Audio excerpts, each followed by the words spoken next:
คณะรับผิดชอบพิธีชาปนกิจศพระดับชาติได้จัดขบวนเคลื่อนย้ายศพของสหายพลเอกคำไต่ศรีพันดร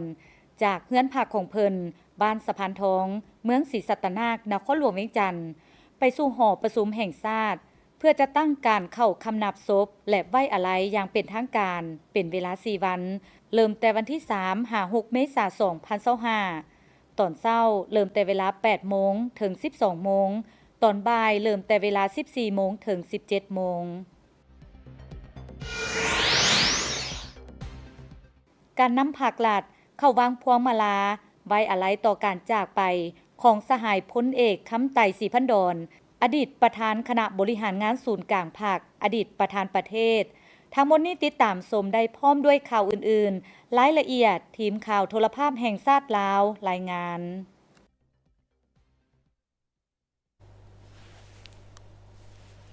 สบายดีท่านผู้ชมที่เคารพสบายดีท่านผู้ชมที่เคารพ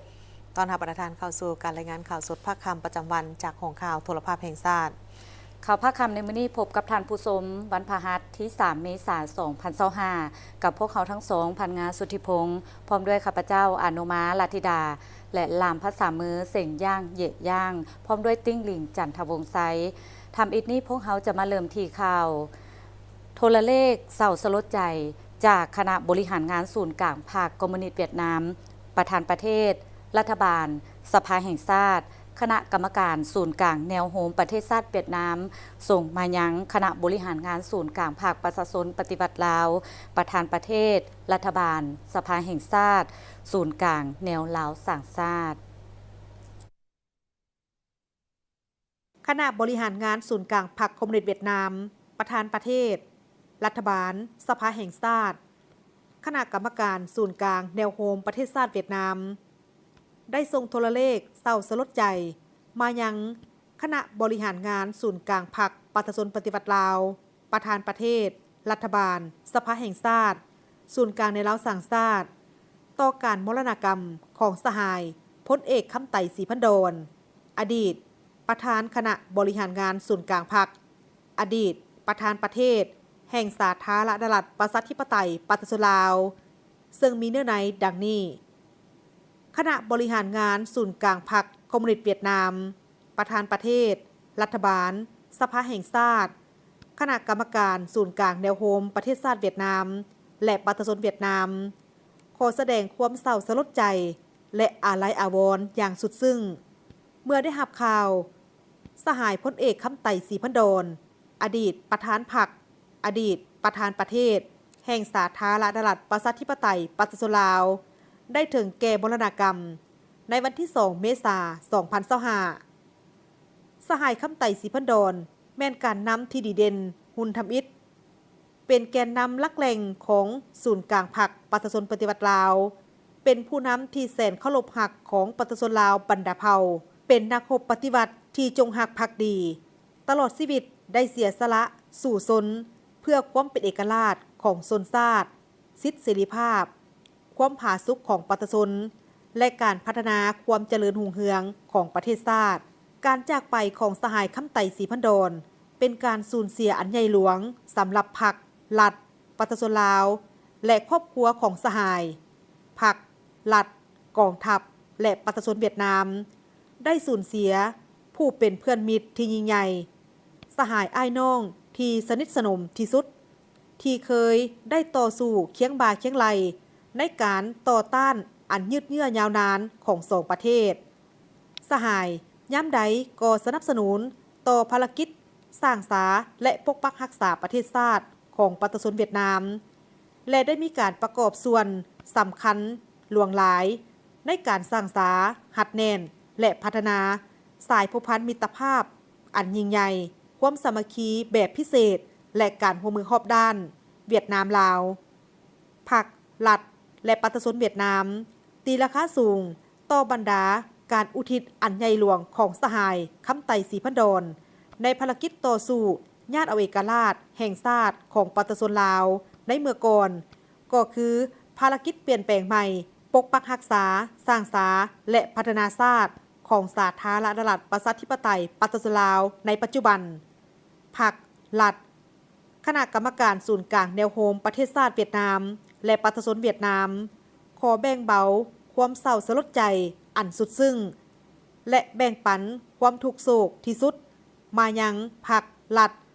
คณะกรรมการศูนย์กลางแนวราวสร้างชาติประชาชนลาวและครอบครัวของสหายคำไต่ศรีพันดรมาณโอกาสนี้ด้วย พวกข้าพเจ้ามีความเชื่อมั่นว่าพรรครัฐประชาชนลาวอ้ายน้องและครอบครัวของสหายคำไต่ศรีพันดรจะผ่านพาความทุกข์โศกเสียดายอันใหญ่หลวงนี้โดยไว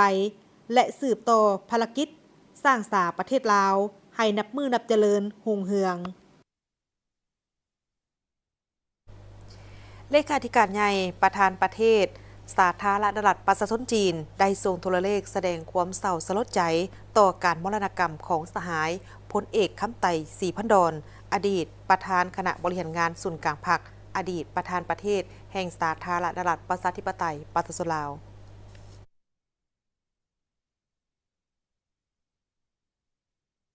ในวันที่2 เมษายน 2025 สหายสีจิ้นผิงเลขาธิการใหญ่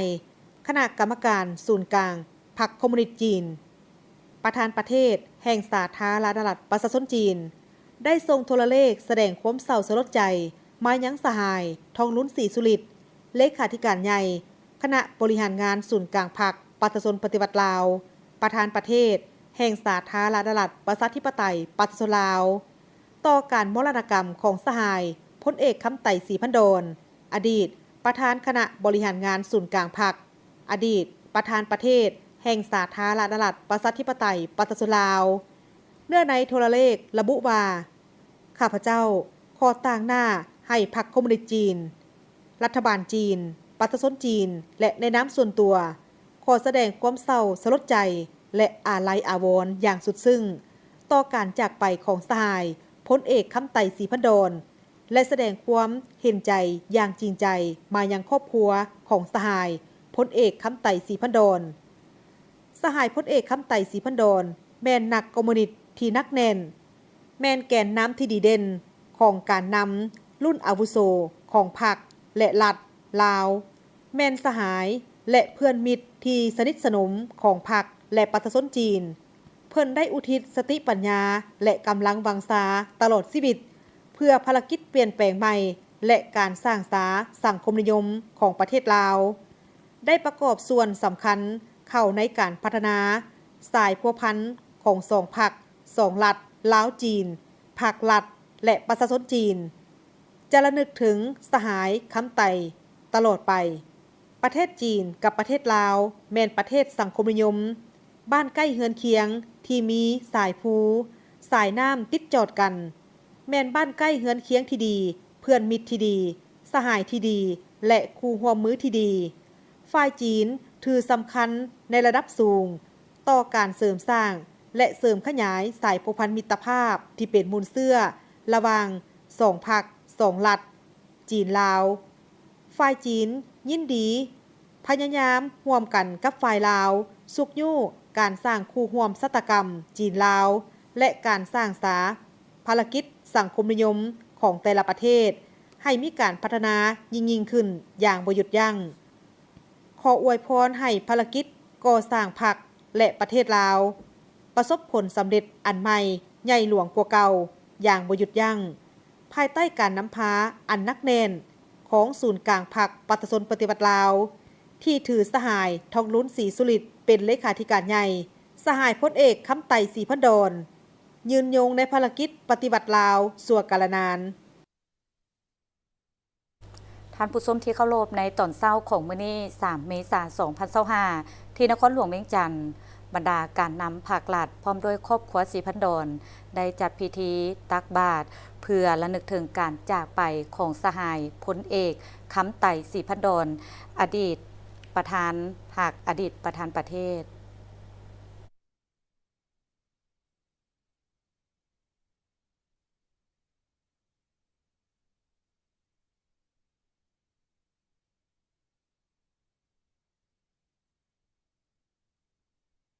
ไต่ศรีพันดรที่นครหลวงเวียงจันทน์โดยมีการนำขันสูงภาครัฐพร้อมด้วยครอบครัวศรีพันดรได้พร้อมกันใส่บาตรพลเอก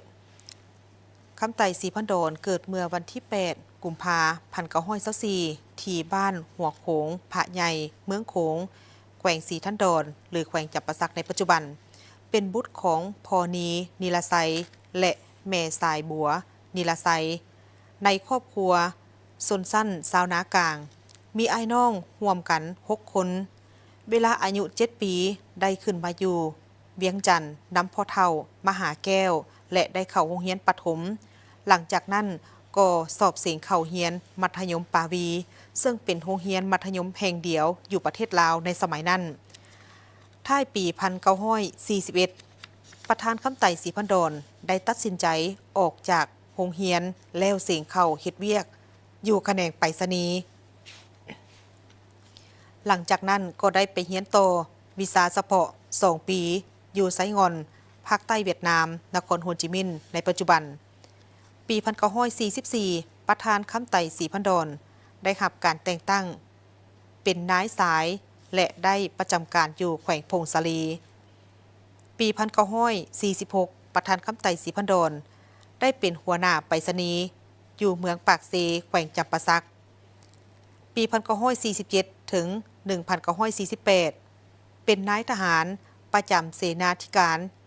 เขตใต้อยู่ซ้ายแดนลาวไทยปี1948ถึง1950เป็นผู้แทนรัฐบาลลาวอิสระประจำเขตใต้และรับผิดชอบก่อตั้งที่มั่นการปฏิบัติอยู่เขตใต้ปี1950ถึง1952เป็นกรรมการศูนย์กลางแนวลาวอิสระปี1952ถึง1955เป็นประธานคณะกรรมการเขตทางรับผิดชอบการทหารเขตกลางปี1953ได้เข้าเป็นสมาชิกพรรคคอมมิวนิสต์อินโดจีนปี1955ถึง1956เป็นเสนาธิการกองทัพฝ่ายประเทศลาวปี1957ถึง1959เป็นกรรมการศูนย์กลางพรรคเป็นหัวหน้าห้องว่าการศูนย์กลางพรรคปี1959ถึง1960เป็นกรรมการศูนย์กลางพรรคเฮ็ดหน้าที่โฆษณาอบรม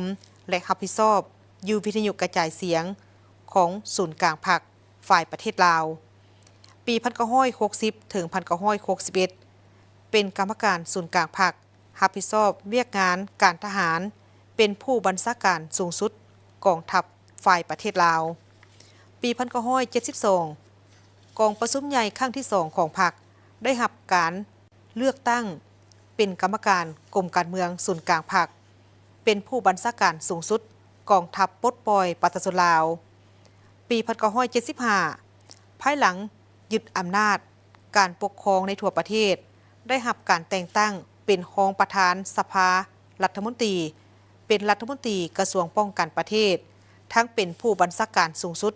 กองทัพปลดปล่อยประชาชนลาวปี1982ถึง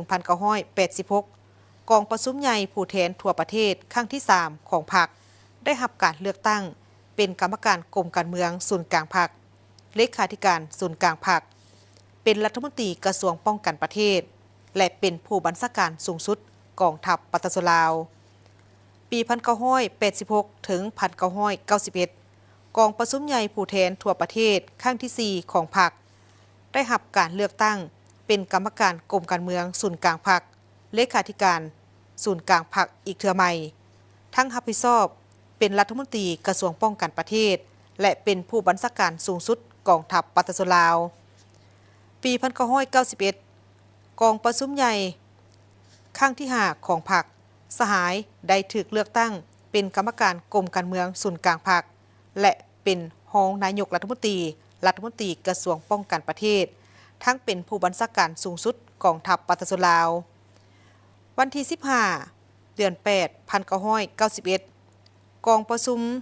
เทื่อที่6ของสภาประชาชนสูงสุดสุดที่2ได้แต่งตั้งสหายเป็นนายกรัฐมนตรีแห่งสาธารณรัฐประชาธิปไตยประชาชนลาววันที่24พฤศจิกายนปี1992กองประชุมครบคณะครั้งพิเศษของคณะบริหารงานศูนย์กลางพรรคสมัยที่5สหายได้ถูกเลือกตั้งเป็นประธานคณะบริหารงานศูนย์กลางพรรคและทั้งเป็นนายกรัฐมนตรีปี1996กองประชุมใหญ่ผู้แทนทั่วประเทศ ครั้งที่6ของพรรคได้ถูกเลือกตั้งเป็นประธานคณะบริหารงานศูนย์กลางพรรคปี1998ได้รับการเลือกตั้งเป็นประธานประเทศแห่งสาธารณรัฐประชาธิปไตยประชาชนลาวปี 2001 ถึง 2006 กองประชุมใหญ่ผู้แทนทั่วประเทศครั้งที่7ของพรรคได้ถูกเลือกตั้งเป็นประธานคณะบริหารงานศูนย์กลางพรรคทั้งเป็นประธานประเทศแห่งสาธารณรัฐประชาธิปไตยประชาชนลาวปี 2006 ยอดอายุเกษียณสูงเพิ่นจึงเสนอพรรคหับบำนาญสหายพลเอกคำไต่ศรีพันดรเป็นนักปฏิบัติที่มีการเคลื่อนไหวอันโดดเด่นของพรรคเฮาซึ่งตลอดระยะที่ผ่านมาเพิ่นได้ประกอบส่วนอย่างใหญ่หลวงมีลักษณะรอบด้านเข้าในการจัดตั้งนำพาภารกิจปฏิบัติของพรรคและประชาชนเฮาสหายพลเอกคำไต่ศรีพันดรแม่นนักยุทธศาสตร์ที่มีวิสัยทัศน์ทางการเมืองและการทหารอันกว้างขวางสามารถตีราคาและคาดคะเนการผันแปรของสถานการณ์เพื่อเป็นเจ้าการในการแก้ไขและกลายเป็นเพื่อนร่วมรบที่ใกล้ชิดและสนิทสนมที่สุดของประธานไก่สนพรหมวิหารและเคียงบ่าเคียงไหลกับผู้นำภาครัฐคนอื่นๆในการค้นคว้ากำหนดแนวทางแผนนโยบายและยุทธศาสตร์ยุทธวิธีปฏิบัติที่ถูกต้องสอดคล้องให้แก่การปฏิบัติลาวในแต่ละระยะสหายพลเอกคำไต่ศรีพันดรแม่นหนึ่งในบรรดาผู้นำของพรรคเฮาที่กำคันทุงแห่งความสามัคคีเป็นเอกภาพอยู่ภายในพรรคและในทันแถวปฏิบัติทั้งเป็นสัญลักษณ์แห่งความสามัคคีเป็นปึกแผ่นของทั่วปวงชนลาวทั้งชาติมีความเคารพและปฏิบัติอย่างเข้มงวดต่อบรรดาหลักการแห่งการจัดตั้งเคลื่อนไหวของพรรคมีจิตใจเอื้อเฟื้อเผื่อแผ่ต่อหมู่สหายและต่อมหาชนเด็ดเดียวต้านทุกปรากฏการณ์ที่ฝืนกับหลักการและระเบียบวินัยเพื่อปกป้องความปลอดภัยของพรรคและก่อสร้างเพื่อนสหาย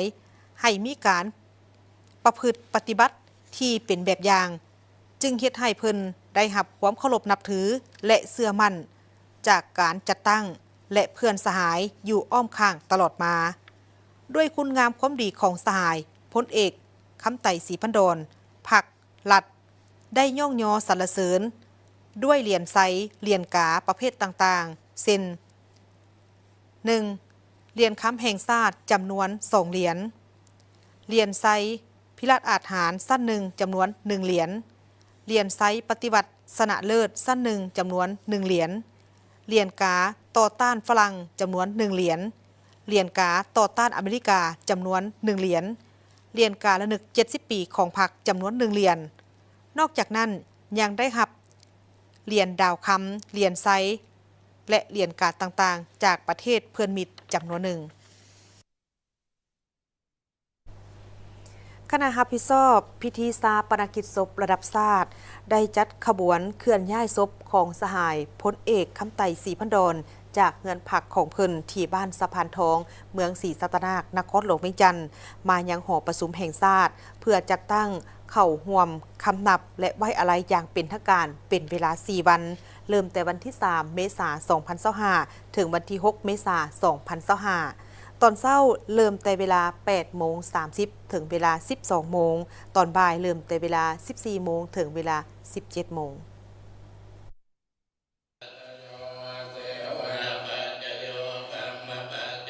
เพื่อแสดงความรู้บุญคุณอันลึกซึ้งและความอาลัยหักอันสุดซึ้งถึงสหายพลเอกคำไต่ศรีพันดรอดีตคณะบริหารงานศูนย์กลางพรรคอดีตประธานประเทศแห่งสาธารณรัฐประชาธิปไตยประชาชนลาว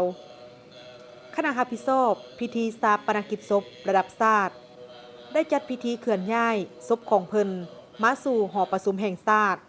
ในตอนบ่ายเวลา 13 โมงของวันที่3เมษายน2025เพื่อจัดตั้งการคำนับศพและไว้อาลัยอย่างเป็นทางการตามระเบียบการไว้ทุกข์ดังนี้ให้จัดตั้งพิธีไว้ทุกข์ในทั่วประเทศเป็นเวลา5วันนับแต่วันที่3เมษายน2025ถึงวันที่7เมษายน2025ตลอดระยะเวลาไว้ทุกข์ให้งดทุกกิจกรรมเกี่ยวกับการจัดงานเลี้ยง การแข่งขัน กีฬา ศิลปะ และงานบันเทิงทุกประเภท 2. ให้องค์การต่างๆของพรรครัฐ องค์การจัดตั้งมหาชนและองค์การปกครองแต่ละขั้นสำนักงานผู้ต่างหน้าแห่งสาธารณรัฐประชาธิปไตยประชาชนลาวประจำอยู่ต่างประเทศเอาธงชาติและธงพรรคลงเครื่องเสานับแต่วันที่3 เมษายน 2025 ถึงวันที่ 7 เมษายน 2025 ให้สำนักงานผู้ต่างหน้าแห่งสาธารณรัฐประชาธิปไตยประชาชนลาวประจำอยู่ต่างประเทศกะเกี่ยมสถานที่จัดตั้งไว้อาลัยเปิดปื้มไว้อาลัยอยู่สำนักงานของตน 3. อยู่นครหลวงมิจันทร์จะได้จัดตั้งการคำนับศพเป็นเวลา 4 วัน เริ่มแต่วันที่ 3 เมษายน 2025 ถึงวันที่ 6 เมษายน 2025 ตอนเช้าเริ่มแต่เวลา 8:30 นาทีจนถึงเวลา 12 โมง ตอนบ่ายเริ่มแต่เวลา 14 โมงถึงเวลา 17 โมง บรรดากระทรวง องค์การขั้นศูนย์กลาง และนครหลวงมิจันทร์บรรดาแขวง องค์การจัดตั้งสังคม หัวหน่วยหากฐาน ตลอดถึงพี่น้องประชาชนญาติมิตรที่อยู่ใกล้และไกลจงจัดตั้งคณะเข้าคำนับศพตามเวลาที่กำหนดไว้ 4. พิธีชาปนกิจศพระดับชาติจะได้จัดขึ้นในตอนบ่ายของวันที่ 7 เมษายน 2025 เริ่มแต่เวลา 13 โมงเป็นต้นไปที่เดินพระธาตุหลวงนครหลวงมิจันทร์ หลังจากนั้นการนำภาครัฐก็ได้เข้าวางพวงมาลาไว้อาลัยต่อการจากไปของสหายพลเอกคำไต่ศรีพันดรอดีตประธานคณะบริหารงานศูนย์กลางภาคอดีตประธานประเทศในวันที่ 3 เมษายน 2025 ครอบครัวศรีพันดรนำโดยสหายนางเวียงทองศรีพันดรคณะเลขาธิการศูนย์กลางภาคประธานศาลประชาชนสูงสุด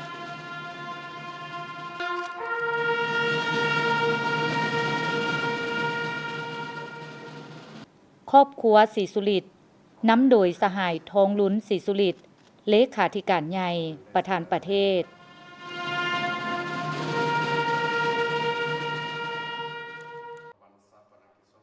การนำผักหลัดคณะบริหารงานศูนย์กลางภาคนำโดยสหายทองลุ้นศรีสุริตเลขาธิการใหญ่คณะบริหารงานศูนย์กลางภาคประชาชนปฏิวัติลาวประธานประเทศ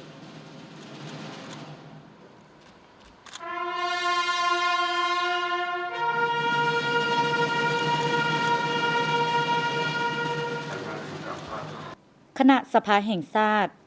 นำโดยสหายไสสมพรพรหมวิหารกรรมการกรมการเมืองศูนย์กลางภาคประธานสภาแห่งชาติพร้อมคณะ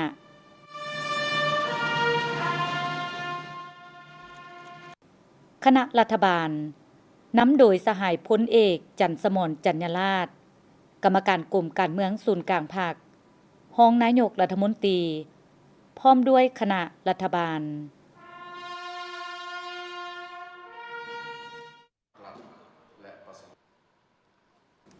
ศูนย์กลางแนวลาวสร้างชาตินำโดยสหายศิลวงศ์ขุดไพฑูรย์กรรมการกรมการเมืองศูนย์กลางภาคประธานศูนย์กลางแนวลาวสร้างชาติ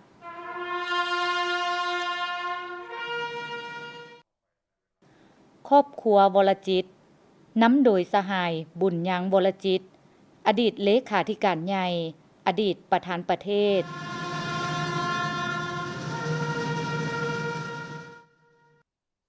ครอบครัวจัญญราษฎร์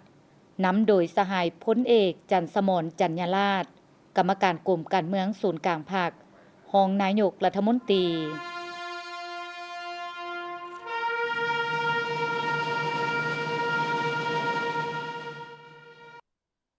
นอกนี้ยังมีบรรดาภาคส่วนต่างๆเช่นบรรดาบริษัทหัวหน่วยธุรกิจได้เข้าวางพวงมาลาการเข้าวางพวงมาลาและเซ็นปื้มไว้อาลัยครั้งนี้เป็นการแสดงถึงความเคารพหักความกตัญญูรู้บุญคุณถึงคุณงามความดีของสหายพลเอกคำไต่ศรีพันดรซึ่งแม่นหนึ่งในการนำหุ่นทำอิฐของภาคประชาชนปฏิวัติลาวเป็นผู้นำในการจัดตั้งปฏิบัติแนวทางเปลี่ยนแปลงใหม่รอบด้าน มีหลักการของพรรคเฮาสหายแม่นนักหักชาติแม่นนักปฏิบัติและเป็นผู้นำที่ดีเด่นของพรรคของชาติเฮาตลอดชีวิตของเพิ่นได้อุทิศสติปัญญากำลังวังชาเพื่อภารกิจปฏิบัติของพรรคเฮาเพื่อการพัฒนาประเทศชาติและความอยู่ดีกินดีให้แก่ประชาชนลาวบรรดาเผ่าการจากไปโดยบ่มีวันจะกลับคืนมาของสหายพลเอกคำไต่ศรีพันดรเป็นการสูญเสียอันใหญ่หลวงที่สุดสำหรับพรรครัฐและประชาชนลาวบรรดาเผ่าเพื่อแสดงความรู้บุญคุณอันลึกซึ้งและความอาลัยหักอย่างสุดซึ้งถึงสหายพลเอกคำไต่ศรีพันดรคณะบริหารงานศูนย์กลางพรรคสภาแห่งชาติรัฐบาลแห่งสาธารณรัฐประชาธิปไตยประชาชนลาวและศูนย์กลางแนวลาวสร้างชาติตกลงไว้ถูกระดับชาติเป็นเวลา5 วันโดยเริ่มแต่วันที่3 ถึง 7 เมษายน 2025ที่หอประชุมแห่งชาติในตอนบ่ายของวันที่ 3 เมษาย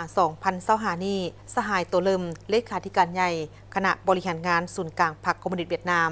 ได้เดินทางมาวางพวงมาลาไว้อาลัยถึงดวงวิญญาณของสหายพลเอกคำไต่ศรีพันดรอดีตประธานคณะบริหารงานศูนย์กลางพรรคอดีตประธานประเทศแห่งสาธารณรัฐประชาธิปไตยประชาชนลาวที่ได้ถึงแก่มรณกรรมในวันที่ 2 เมษายน 2025ต่างหน้ารัฐบาลลาวออกต้อนรับสหายเลขาธิการใหญ่คณะบริหารงานศูนย์กลางพรรคคอมมิวนิสต์เวียดนามที่สนามบินสากลวัดไตนำโดยสหายท้องสวรรค์พรหมวิหารรัฐมนตรีกระทรวงการต่างประเทศพร้อมคณะซึ่งนำพาคณะผู้แทนขั้นสูงพรรครัฐและประชาชนเวียดนามนำโดยสหายโตเลิมเลขาธิการใหญ่คณะบริหารงานศูนย์กลางพรรคคอมมิวนิสต์เวียดนามเดินทางมาวางพวงมาลาไว้อาลัยถึงดวงวิญญาณของสหายพลเอกคำไต่ศรีพันดรซึ่งเป็นการบิแบงความเศร้าโศกเสียดายของพรรครัฐและประชาชนลาวบรรดาเผ่าและทั้งเป็นการแสดงให้เห็นถึงน้ำใจแห่งสายผูกพันมิตรภาพที่ยิ่งใหญ่ความสามัคคีพิเศษอันเสมอต้นเสมอปลายระหว่าง2 พรรค2 รัฐลาวเวียดนามซึ่งย้ำใดการนำ2 พรรค2 รัฐก็ได้ยั่งยืนว่าความสามัคคีการร่วมมือการสนับสนุนช่วยเหลือซึ่งกันและกันของทั้ง2 ประเทศลาวเวียดนามนั่นแม่นกฎเกณฑ์ภาวะวิสัยเป็นปัจจัยที่มีความหมายตัดสินความเป็นตายของแต่ละพรรคแต่ละประเทศถึงว่าสภาพการของโลกจะผันแปรไปอย่างสับสนก็ตามแต่ทั้ง2 ประเทศก็ยังได้ตัดสินใจร่วมกันปกปักรักษาและเสริมขยายสายผูกพันพิเศษบริสุทธิ์ผุดพองใส่แจ้งและหาได้ยากในสายผูกพันสากลให้นับมือนับพัฒนาเข้าสู่ล่วงลึกในทุกโขงเขตเวียกงานสหายทองลุ้นศรีสุริตเลขาธิการใหญ่คณะบริหารงานศูนย์กลางภาคประธานประเทศแห่งสาธารณรัฐประชาธิปไตยประชาชนลาวพบปะสหายโตเลิมเลขาธิการใหญ่คณะบริหารงานศูนย์กลางภาคคอมมิวนิสต์เวียดนามในมื้อนี้3 เมษายน 2025ที่สำนักงานห้องปราการศูนย์กลางภาคสหายทองลุ้นศรีสุริตเลขาธิการใหญ่คณะบริหารงานศูนย์กลางภาคประชาชนปฏิบัติลาวประธานประเทศแห่งสาธารณรัฐประชาธิปไตยประชาชนลาวได้พบปะกับสหายโตเลิมเลขาธิการใหญ่คณะบริหารงานศูนย์กลางภาคคอมมิวนิสต์เวียดนามพร้อมด้วยคณะผู้แทนขั้นสูงของภาครัฐสาธารณรัฐสังคมนิยมเวียดนามในโอกาสเดินทางมาวางพวงมาลาไว้อาลัยถึงดวงวิญญาณของสหายพลเอกคำไต่ศรีพันดรอดีตประธานคณะบริหารงานศูนย์กลางภาคอดีตประธานประเทศแห่งสาธารณรัฐประชาธิปไตยประชาชนลาวที่ได้ถึงแก่มรณกรรมในวันที่ 2 เมษายน 2025โอกาสนี้สหายเลขาธิการใหญ่ประธานประเทศทองลุ้นศรีสุริตได้ต่างหน้าให้คณะบริหารงานศูนย์กลางภาคสภาแห่งชาติรัฐบาลแห่งสาธารณรัฐประชาธิปไตยประชาชนลาวศูนย์กลางแนวลาวสร้างชาติและครอบครัวศรีพันดรแสดงความซาบซึ้งและขอบใจต่อสหายโตเลิมที่ได้นำพาคณะผู้แทนขั้นสูงของภาครัฐและประชาชนเวียดนามอ้ายน้องเดินทางมาร่วมพิธีวางพวงมาลาไว้อาลัยถึงดวงวิญญาณของสหายพลเอกคำไต่ศรีพันดรซึ่งเป็นการบี้แบ่งความโศกเศร้าเสียดายของภาครัฐและประชาชนลาวบรรดาเผ่าและทั้งเป็นการแสดงให้เห็นน้ำใจแห่งสายผูกพันมิตรภาพที่ยิ่งใหญ่ความสามัคคีพิเศษอันเสมอต้นเสมอปลายระหว่าง2 ภาค 2 รัฐลาวเวียดนาม ซึ่งย้ำใดการนำของสองภาคสองรัฐก็ได้ยั่งยืนว่าความสามัคคีการร่วมมือการสนับสนุนช่วยเหลือซึ่งกันและกันของสองประเทศลาวเวียดนาม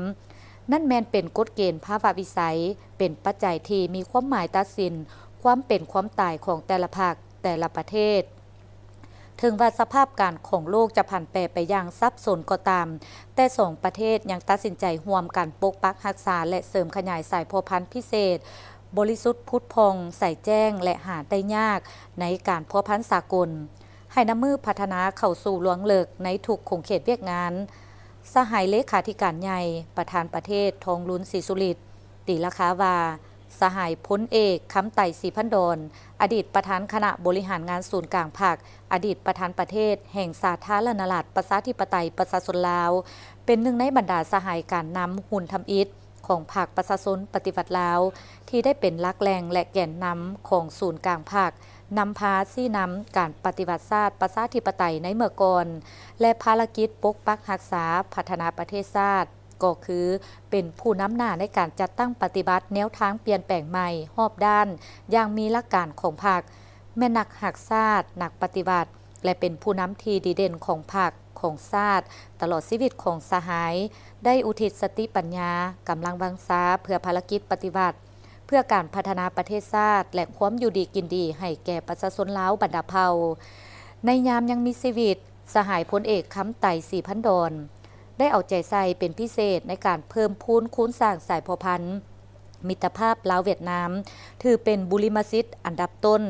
ในแนวทางการต่างประเทศของตนมีความหักแพงสนิทสนมกับผู้นำภาครัฐเวียดนามและยืนยันว่าในท่ามกลางความโศกเศร้าเสียใจอาลัยอาวรณ์อย่างสุดซึ้งนี้ทั่วภาคทั่วรัฐทั่วกำลังประกอบอาวุธพนักงานสมาชิกพรรคและทั่วปวงชนลาวทั้งชาติจะหันความเศร้าสลดใจและความอาลัยหักต่อสหายพลเอกคำไต่ศรีพันดรให้กลายเป็นการกระทำตัวจริงสามัคคีเป็นปึกแผ่นแน่นหนาอ้อมข้างคณะบริหารงานศูนย์กลางภาค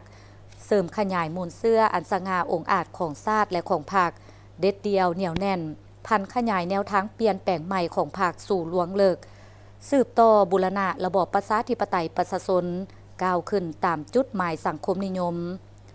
สหายเลขาธิการใหญ่โตเลิมได้ต่างหน้าศูนย์กลางภาคประธานประเทศรัฐบาลและสภาแห่งชาติและแนวโน้มประเทศชาติเวียดนามแสดงความเศร้าสลดใจอาลัยอาวรณ์อย่างสุดซึ้งต่อการถึงแก่มรณกรรมของสหายพลเอกคำไต่ศรีพันดรพร้อมทั้งได้ตีราคาว่าสหายคำไต่ศรีพันดรแม่นการนำที่ดีเด่นหุ่นทำอิฐเป็นแกนนำหลักแหล่งของศูนย์กลางภาคประชาชนปฏิวัติลาวเป็นผู้นำที่แสนเคารพหักของประชาชนลาวบรรดาเผ่าเป็นนักรบปฏิวัติที่จงหักภักดีตลอดชีวิตได้เสียสละสู่ชนเพื่อความเป็นเอกราชของชนชาติสิทธิเสรีภาพความผาสุกของประชาชนและการพัฒนาความเจริญรุ่งเรืองของประเทศชาติการจากไปของสหายพลเอกคำไต่ศรีพันดรบ่เพียงแต่เป็นการสูญเสียอันใหญ่หลวงสำหรับภาครัฐประชาชนลาวและครอบครัวของสหายแต่หากยังเป็นการสูญเสียผู้เป็นเพื่อนมิตรที่ยิ่งใหญ่สหายอ้ายน้องที่สนิทสนมที่สุดของภาครัฐกองทัพและประชาชนเวียดนามที่เคยได้ต่อสู้เคียงบ่าเคียงไหลในการต่อสู้ในการต่อต้านอันยืดเยื้อยาวนาน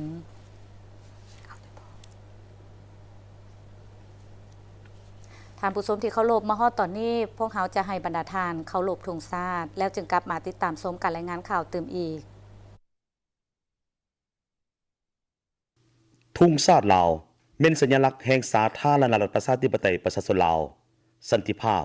เอกราชประชาธิปไตยเอกภาพวัฒนาถาวร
กมาติดตามชมการรายงานข่าวจากห้องข่าวโทรภาพแห่งชาติลาวระยะที่ 2 เริ่มที่ข่าว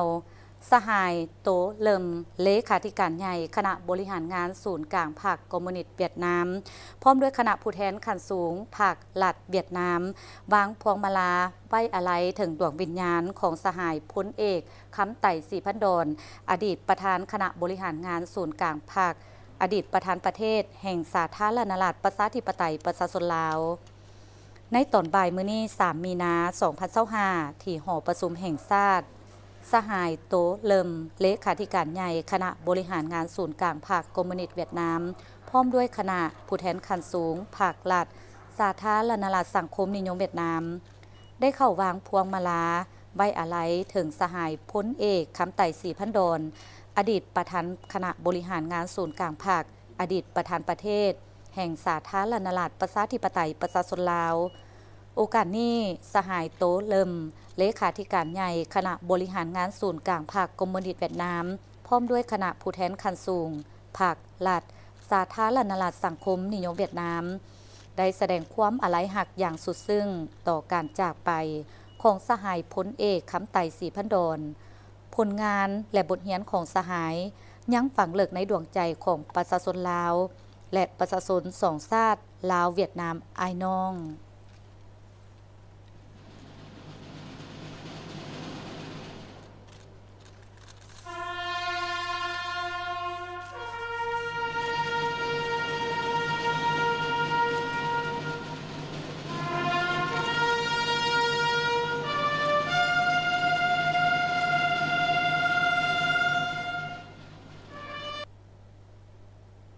การนำขั้นสูงสาธารณรัฐประชาชนจีนเข้าไว้อาลัยต่อการเสียชีวิตของสหายคำไต่ศรีพันดรอดีตประธานคณะบริหารงานศูนย์กลางภาคอดีตประธานประเทศแห่งสาธารณรัฐประชาธิปไตยประชาชนลาวตอนบ่ายวันที่ 3 เมษายน 2025 นี้สถานเอกอัครราชทูตสาธารณรัฐประชาธิปไตยประชาชนลาวที่นครหลวงปักกิ่งสาธารณรัฐประชาชนจีนสหายวังยี่กรรมการกรมการเมืองศูนย์กลางพรรคคอมมิวนิสต์จีนรัฐมนตรีกระทรวงการต่างประเทศจีนในนามต่างหน้าให้แก่สหายสีจิ้นผิงเลขาธิการใหญ่พรรคคอมมิวนิสต์จีนประธานประเทศแห่งสาธารณรัฐประชาชนจีนและการนำขั้นสูงพรรครัฐบาลสภาแห่งชาติจีนได้เข้าวางพวงมาลาและเซ็นปื้มไว้อาลัยอย่างเป็นทางการถึงสหายพลเอกคำไต่ศรีพันดรอดีตประธานคณะบริหารงานศูนย์กลางพรรคอดีตประธานประเทศแห่งสาธารณรัฐประชาธิปไตยประชาชนลาวที่ได้ถึงแก่มรณกรรมในเวลา 10:30 นาทีของวันที่ 2 เมษายน 2025โดยมีสหายสมพรศรีเจริญเอกอัครราชทูตสาธารณรัฐประชาธิปไตยประชาชนลาวประจำสาธารณรัฐประชาชนจีนพร้อมการนำและพนักงานสถานทูตให้เกียรติต้อนรับสหายหวังยี่กล่าวว่าในนามภาครัฐและประชาชนจีนอ้ายน้องพวกข้าพเจ้าขอแสดงความโศกเศร้าเสียใจและอาลัยอาวรณ์ต่อการจากไปของสหายพลเอกคำไต่ศรีพันดรอดีตประธานคณะบริหารงานศูนย์กลางพรรคอดีตประธานประเทศแห่งสาธารณรัฐประชาธิปไตยประชาชนลาวการจากไปของสหายพลเอกคำไต่ศรีพันดรเป็นการสูญเสียอันใหญ่หลวงของพรรครัฐและประชาชนลาวอ้ายน้องทั้งเป็นการสูญเสียผู้เป็นสหายเป็นเพื่อนที่เคารพรักของพรรครัฐและประชาชนจีน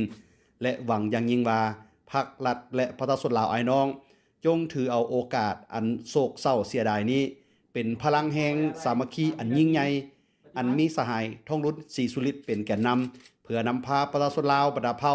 สร้างผลงานคำนับพับต้อนกองประชุมใหญ่ครั้งที่ 12 ของพรรคประชาชนปฏิวัติลาวให้สำเร็จตามแผนการที่วางไว้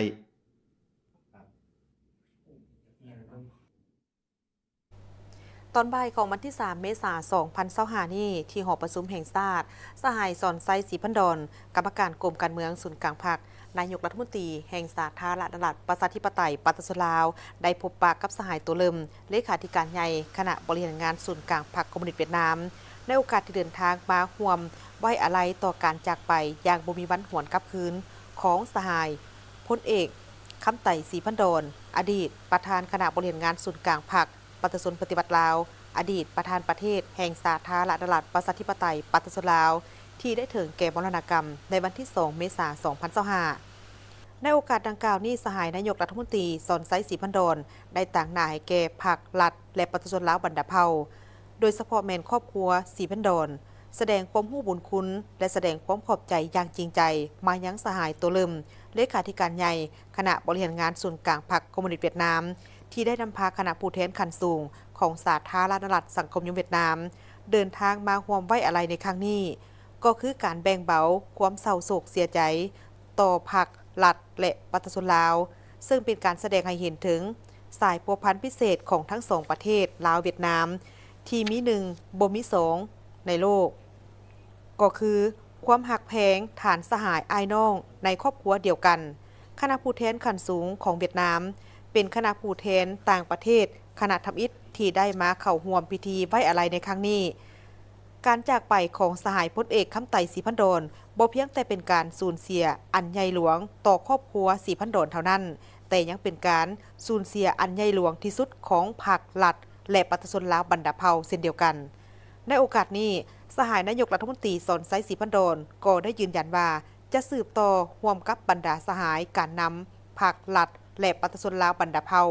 พร้อมกันกับพรรครัฐและประชาชนเวียดนามอ้ายน้องในการสืบต่อปกปักรักษาทนุถนอมและเสริมขยายสายพัวพันพิเศษของทั้งสองประเทศให้นับพัฒนาก้าวเข้าสู่ลงเลิก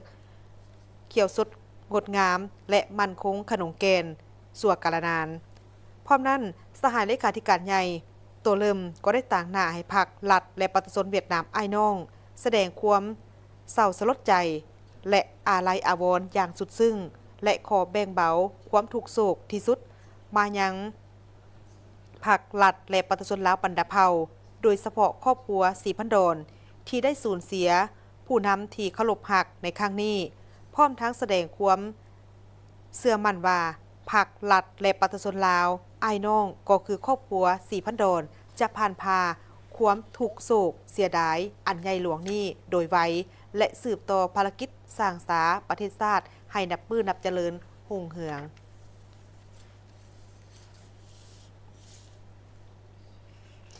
มาต่อด้วยข่าวสถาบันการเมืองการปกครองแห่งชาติได้แสดงความรู้บุญคุณอันลึกซึ้งและความอาลัยหักอันสุดซึ้งถึงสหายพลเอกคำไต่ศรีพันดอนอดีตประธานคณะบริหารงานศูนย์กลางพรรคอดีตประธานประเทศแห่งสาธารณรัฐประชาธิปไตยประชาชนลาวที่ได้ถึงแก่มรณกรรมและก็ได้เอาธงชาติทุงผักลงเคิงเสานับตั้งแต่วันที่3ถึงวันที่7เมษายน2025นี้นำโดยรองศาสตราจารย์ภูวงศ์อุ่นคำแสนเลขาคณะบริหารงานศูนย์กลางพรรคสถาบันการเมืองและการปกครองแห่งชาติหัวหน้าสถาบันการเมืองและการปกครองแห่งชาติพร้อมด้วยคณะพรรคคณะนำได้แสดงความรู้บุญคุณอันลึกซึ้งและความอาลัยหักอันสุดซึ้งถึงสหายพลเอกคำไต่ศรีพันดอนอดีตประธานคณะบริหารงานศูนย์กลางพรรคอดีตประธานประเทศแห่งสาธารณรัฐประชาธิปไตยประชาชนลาวได้ถึงแก่มรณกรรมโดยมีสุดฝึกพรมการนำสั้นสูงหุ่นที่1จำนวน43ทานหญิง9ทานและนักศึกษาปริญญาโทหุ่นที่20ก้มหัวไว้อาลัยและเอาธงชาติทุงผักลงเคิงเสานับแต่วันที่3ถึงวันที่7เมษายน2025สหายพลเอกคำไต่ศรีพันดอนแม่นหนึ่งในการนำหุ้นทมิตรของพรรคเฮาได้เป็นลักแหล่งและแกนนำของศูนย์กลางพรรคนำพาซี่นำการปฏิบัติชาติประชาธิปไตยในเมื่อก่อนก็คือภารกิจปกปักรักษาและพัฒนาประเทศชาติเป็นผู้นำหน้าในการจัดตั้งปฏิบัติแนวทางเปลี่ยนแปลงใหม่รอบด้านมีหลักการของพรรคเฮาสหายแม่นนักรักชาติแม่นนักปฏิบัติและเป็นผู้นำที่ดีเด่นของพรรคของชาติเฮาตลอดชีวิตของเพิ่นได้อุทิศสติปัญญากำลังวังชาเพื่อภารกิจปฏิบัติของพรรคเฮาเพื่อการพัฒนาประเทศชาติและความอยู่ดีกินดีให้แก่ประชาชนลาวบรรดาเผ่าการจากไปโดยบ่มีวันจะกลับคืนมาของสหายพลเอกคำไต่ศรีพันดอนเป็นการสูญเสียอันใหญ่หลวงที่สุดสำหรับพรรครัฐและประชาชนลาวบรรดาเผ่าในเวลาแห่งความโศกเศร้าเสียใจและความอาลัยอาวรณ์อย่างสุดซึ้ง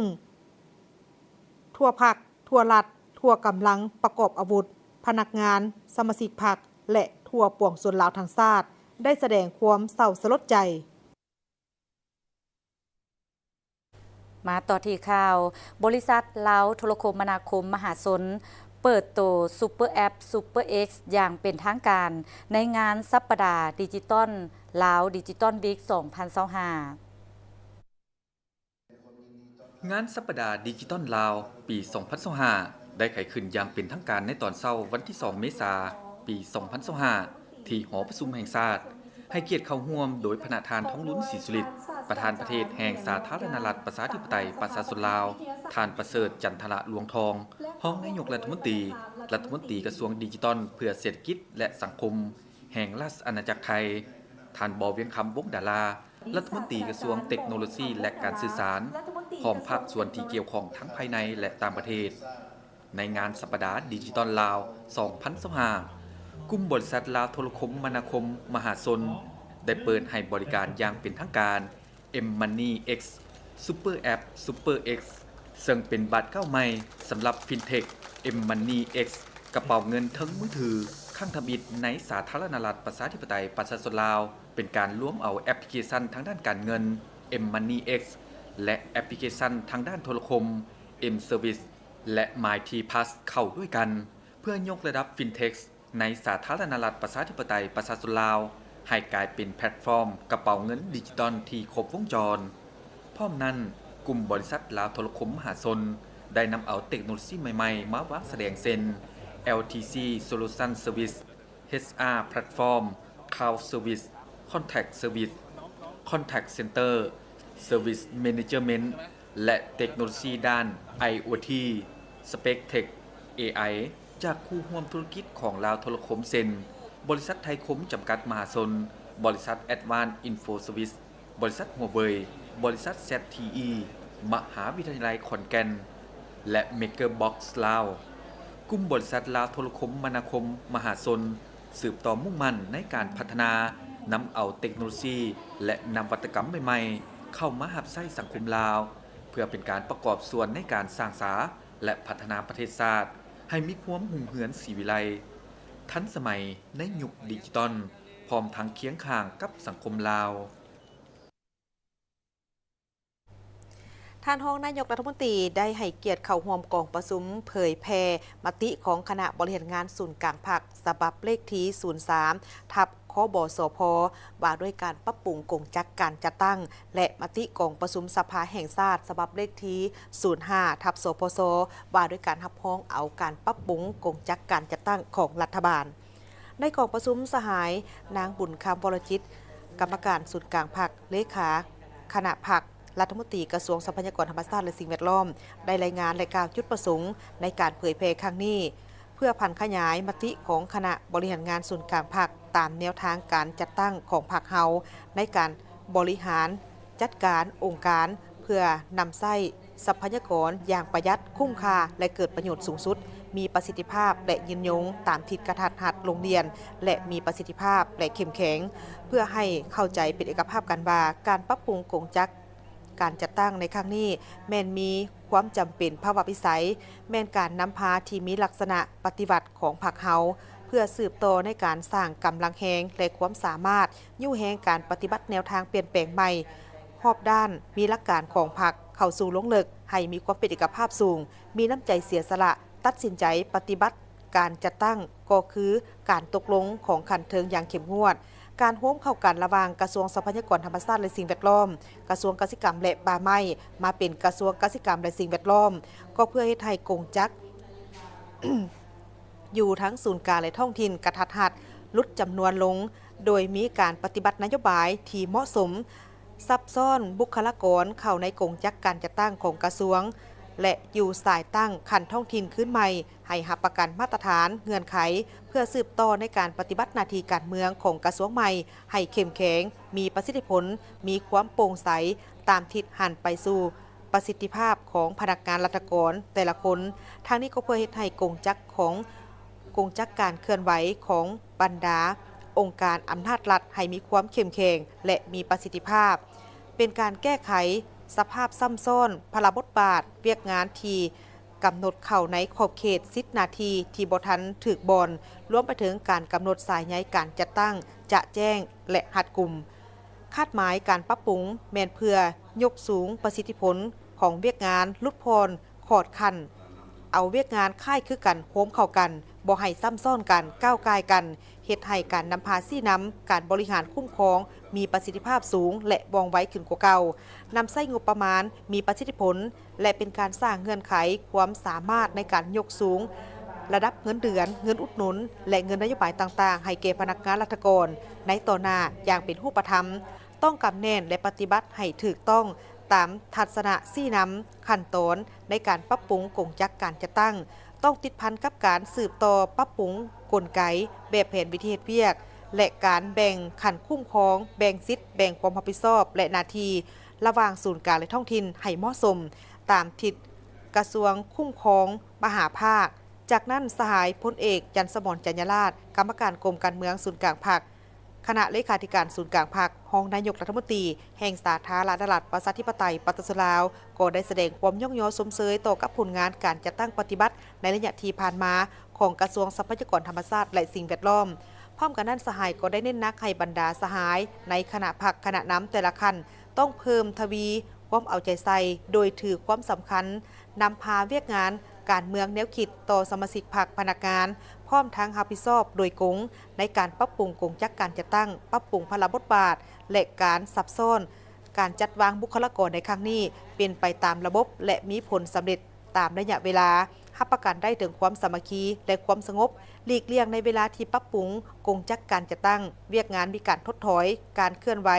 เวียกงานที่บ่มีประสิทธิภาพสมาชิกพนักงานมีการละเมิดและเคลื่อนไหวที่บ่ถูกต้องหรือมีการสวยไส้โอกาสในการปรับปรุงกงจักการจัดตั้งเป็นช่องว่างหาผลประโยชน์ส่วนตัวกลุ่มก้อนการสนองข้อมูลหรือโฆษณาใส่ให้ป้ายสีบิดเบือนความจริงสร้างความบ่เข้าใจซึ่งกันและกันอันนี้แม่นบ่อยากให้มีแนวคิดมีการกระทำที่เกิดขึ้นในทันแถวของสมาชิกพรรคพนักงานของพวกเขาอย่างเด็ดขาดและให้บรรดาสมาชิกพรรคพนักงานทุกสหายจงมีความอุ่นเอียนอดทนและเชื่อมั่นต่อการนำพาของพรรคในแต่ละขั้นพร้อมกันเอาใจใส่ในการปฏิบัติเวียกงานด้วยความรับผิดชอบเฮ็ดหล่อนหน้าที่การเมืองของตนมาต่อที่ข่าวกองประชุมธุรกิจลาวประจำปีครั้งที่16จัดขึ้นเพื่อปรึกษาหารือและรับร้องขอเสนอบุริมสิทธิ์เพื่อปรับปรุงสภาพแวดล้อมในการดำเนินธุรกิจสำหรับปี 2025-2026 ในมื้อนี้3เมษายน 2025ได้มีกองประชุมธุรกิจลาวประจำปีครั้งที่16ที่นครหลวงเวียงจันทน์เพื่อทบทวนคืนความคืบหน้าของการปรึกษาหารือระหว่างภาครัฐและภาคธุรกิจในปีที่ผ่านมาที่แนะใส่ปรับปรุงสภาพแวดล้อมการดำเนินธุรกิจอยู่สาธารณรัฐประชาธิปไตยประชาชนลาวโดยมีตัวแทนจากธุรกิจภายในและต่างประเทศหน่วยงานภาครัฐทูตานุทูตและคู่ร่วมพัฒนาหลายกว่า450ท่านเข้าร่วมกองประชุมในครั้งนี้ทานเฉลิมไซโกมสิทธิ์รองนายกรัฐมนตรีได้ยกให้เห็นถึงความสำคัญของการพัฒนาภาคเอกชน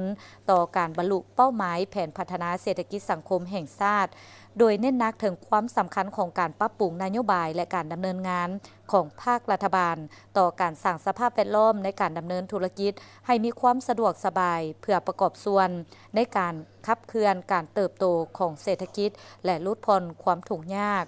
กองประชุมครั้งนี้แสดงให้เห็นการสนับสนุนอย่างกว้างขวางของรัฐบาลต่อขบวนการปรึกษาหารือที่เป็นระบบภายใต้กลไกกองประชุมธุรกิจลาวต่อการกำหนดและแก้ไขปัญหาสำคัญที่ส่งผลกระทบต่อภาคธุรกิจในประเทศผู้ต่างหน้าจากภาคธุรกิจได้กล่าวชมเชยต่อความพยายามของรัฐบาลในการปรับปรุงสภาพแวดล้อมการดำเนินธุรกิจโดยได้ยกให้เห็นผลสำเร็จที่สำคัญในระยะที่ผ่านมาเช่นการลดผ่อนเวลาและค่าใช้จ่ายในการเริ่มต้นธุรกิจรวมทั้งการลดจำนวนรายการกิจการในบัญชีกิจการควบคุมการพัฒนาระบบขึ้นทะเบียนวิสาหกิจแบบอิเล็กทรอนิกส์การปรับปรุงระบบช่วยสหกรณ์สำหรับ MSME และการส่งเสริมการนำใช้วิธีการ อิงใส่ความเสี่ยงในการออกอนุญาตดำเนินธุรกิจในบางแขนงการปรับปรุงการเข้าถึงข้อมูลข่าวสาร ด้านกฎหมายและระเบียบการที่เกี่ยวข้องกับการค้าและการลงทุน การจัดตั้งปฏิบัติข้อผูกมัดต่างๆ ในข้อตกลงการค้าสองฝ่ายภาคพื้นและสากลอย่างต่อเนื่อง มีการฝึกอบรมสร้างขีดความสามารถให้แก่ MSME สำหรับภาคธุรกิจและหน่วยงานที่เกี่ยวข้องของรัฐบาลได้รับร้องเอา12ข้อเสนอบุริมสิทธิ์สำหรับปี 2024 2025 ที่มีเป้าหมายเพื่อปรับปรุงขั้นตอนการเริ่มต้นดำเนินธุรกิจและการลงทุนอำนวยความสะดวกให้แก่การค้าปรับปรุงระบบช่วยสหกรณ์การส่งเสริมเสถียรภาพของแขนงการธนาคารและการเงินปรับปรุงคุณภาพของการสนองและส่งเสริมการพัฒนาแบบยืนยงของแขนงพลังงานไฟฟ้าปรับปรุงนโยบายและมาตรการส่งเสริมแขนงท่องเที่ยวและปรับปรุงการเข้าถึงแรงงานของภาคธุรกิจในนั้นมี3ข้อเสนอได้รับการแก้ไขสำเร็จสมบูรณ์มีความคืบหน้าหลายสำหรับกองประชุมครั้งนี้ได้มีการรับร้องเอา9ข้อเสนอบุริมสิทธิ์ใน4โครงเขตเวียกงานเพื่อปรึกษาหารือและซอกซองทางแก้ไขที่เหมาะสมให้สำเร็จก่อนกองประชุมธุรกิจลาวครั้งที่17ท่านรองนายกรัฐมนตรีได้เข้าร่วมพิธีวางศิลาฤกษ์โครงการก่อสร้างโครงงานไฟฟ้าพลังงานความร้อนถ่านหินเซกองที่มีกำลังการผลิตทั้งหมดแม่น 1,800 เมกะวัตต์ มีอายุการสัมปทานแม่น 30 ปี นับแต่ 2030 ถึง 2060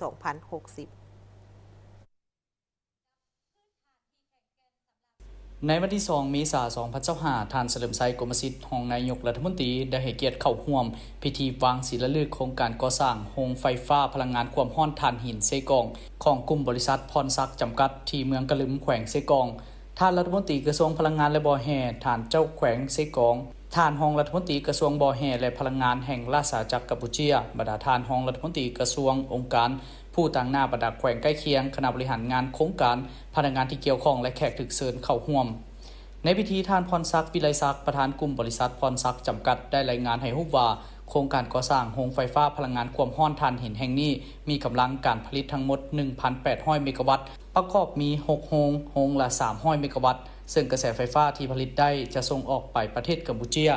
ภายใต้สัญญาซื้อขายไฟฟ้ากับรัฐวิสาหกิจไฟฟ้ากัมพูชาโครงการดังกล่าวมีมูลค่าการก่อสร้างทั้งหมด$4 ตื้อสหรัฐโดยเริ่มก่อสร้างอย่างเป็นทางการในวันที่1 เมษายน 2025ซึ่งโรงงานไฟฟ้าหลังทำอิฐจะเปิดดำเนินการผลิตกระแสไฟฟ้าในเดือนมังกร 2028 และจะผลิตกระแสไฟฟ้าเต็มรูปแบบทั้ง6โรงงานในเดือนมังกร 2030 นอกจากการก่อสร้างโรงไฟฟ้าแล้วยังจะมีการก่อสร้างสายส่งกระแสไฟฟ้า500 กิโลวัตต์ความยาว253 กิโลเมตรเชื่อมต่อจากโรงไฟฟ้าแห่งนี้หาชายแดนลาวกัมพูชาได้นั้นผู้ดำเนินการก่อสร้างโรงไฟฟ้าแม่นบริษัท PSGC ไทยส่วนผู้สนองอุปกรณ์และเครื่องจักรหลักในการก่อสร้างโรงไฟฟ้าและผู้รับเหมาก่อสร้างสายส่งไฟฟ้าดังกล่าวแม่นบริษัท CWPC จำกัดในโอกาสนี้ท่านเจ้าแขวงเซกองก็ได้มีคำเห็นต่อพิธีว่าโครงการไฟฟ้าพลังงานความร้อนถ่านหินแห่งนี้เป็นแห่งที่2ของสปป.ลาวเป็นโครงการขนาดใหญ่ซึ่งจะเป็นปัจจัยพื้นฐานให้แก่การพัฒนาอุตสาหกรรมดึงดูดการลงทุนประกอบส่วนเข้าในการพัฒนาเศรษฐกิจสังคมของประเทศให้มีการขยายตัวอย่างหนักแน่นเข้มแข็งและยกระดับชีวิตการเป็นอยู่ของประชาชนให้ดีขึ้นเป็นก้าวพร้อมกันนั้นทานเจ้าแขวงเซกองยังได้เสนอองค์การปกครองแขวงเซกองและเมืองกะลึมเอาใจใส่สร้างเงื่อนไขอำนวยความสะดวกให้ผู้พัฒนาโครงการสามารถดำเนินโครงการตามแผนเวียกที่กำหนดไว้ประสานสมทบกับภาคส่วนที่เกี่ยวข้องของขั้นศูนย์กลางติดตามกวดกาการจัดตั้งปฏิบัติโครงการให้มีความคืบหน้าและรับประกันคุณภาพเป็นเจ้าการสุขอยู่ส่งเสริมประชาชนผู้ประกอบการปลูกฝังเลี้ยงสัตว์เป็นสินค้าสนองให้โครงการเพื่อลดพรการนำเข้าสินค้าจากภายนอกให้ผู้พัฒนาโครงการเอาใจใส่คุ้มครองพนักงานกรรมกรของตนเคลื่อนไหวเวียกงานถูกต้องตามระเบียบและกฎหมายสปป.ลาวอย่างเข้มงวดซุ่มทึนฮอนพาหนะกลจักรกำลังแหงและประสบการณ์เพื่อเฮ็ดให้การก่อสร้างมีประสิทธิภาพประสิทธิผลสูงและสำเร็จตามแผนการที่วางไว้บนพื้นฐานการพัฒนาไปเคียงคู่กับการปรับปรุงชีวิตการเป็นอยู่ของประชาชนที่ถือผลกระทบอย่างทันการและทั่วถึงในโอกาสเดียวกันท่านรัฐมนตรีกระทรวงพลังงานและบ่อแห่ก็ได้มีคำเห็นตีราคาว่าการก่อสร้างโครงการนี้เป็นการพัฒนาอุตสาหกรรมที่สำคัญและนอนอยู่ในแผนยุทธศาสตร์การพัฒนาเวียกงานพลังงานและบ่อแห่ฮอดปี